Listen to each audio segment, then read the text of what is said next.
দ্বিতীয় দিনেও ঢাকায় ব্যস্ত সময় কাটালেন দক্ষিণ ও মধ্য এশিয়া বিষয়ক উপসহকারী মার্কিন পররাষ্ট্রমন্ত্রী নিকোল চুলিক ও পূর্ব এশিয়া ও প্রশান্ত মহাসাগরীয় অঞ্চল বিষয়ক উপসহকারী পররাষ্ট্রমন্ত্রী অ্যান্ড্রু হেরাপ। এদিন তারা বৈঠক করেন প্রধান উপদেষ্টা, পররাষ্ট্র উপদেষ্টা, সচিব ও হাই রিপ্রেজেন্টেটিভের সঙ্গে।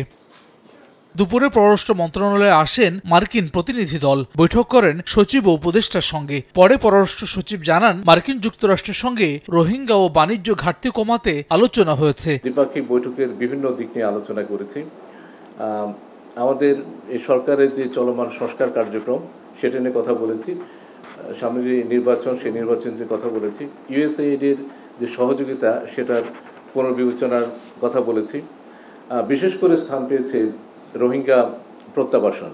পরে সন্ধ্যায় যমুনায় প্রধান উপদেষ্টা ডক্টর মোহাম্মদ ইউনূসের সঙ্গে সাক্ষাৎ করেন বাংলাদেশে সফররত দুই মার্কিন উপসহকারী পররাষ্ট্রমন্ত্রী। এ সময় চলমান সংস্কার কর্মসূচির প্রতি সমর্থন প্রকাশ করেন তারা। মার্কিন কর্মকর্তারা রোহিঙ্গাদের আশ্রয় দেওয়ায় বাংলাদেশের উদারতা এবং তাদের নিজ দেশে ফেরাতে অগ্রগতির জন্য প্রধান উপদেষ্টা অধ্যাপক মোহাম্মদ ইউনূসের প্রতি ধন্যবাদ জানান। এ সময় 1,80,000 রোহিঙ্গাকে প্রত্যাবর্তনের জন্য মিয়ানমার সরকারের সিদ্ধান্তকে গুরুত্বপূর্ণ অগ্রগতি বলে অভিহিত করেন প্রধান উপদেষ্টা। ট্রাম্প প্রশাসনের সঙ্গে ঘনিষ্ঠভাবে কাজ করার জন্য অন্তর্বর্তীকালীন সরকারের প্রতিশ্রুতি পুনর্ব্যক্ত করেন প্রধান উপদেষ্টা। বৈঠকে বাংলাদেশের জাতীয় নিরাপত্তা উপদেষ্টা ডক্টর খলিলুর রহমান এবং ঢাকায় নিযুক্ত মার্কিন মিশনের প্রধান ট্রেসি অ্যান জ্যাকবসন উপস্থিত ছিলেন। হাসান ওয়ালি, সময় সংবাদ, ঢাকা।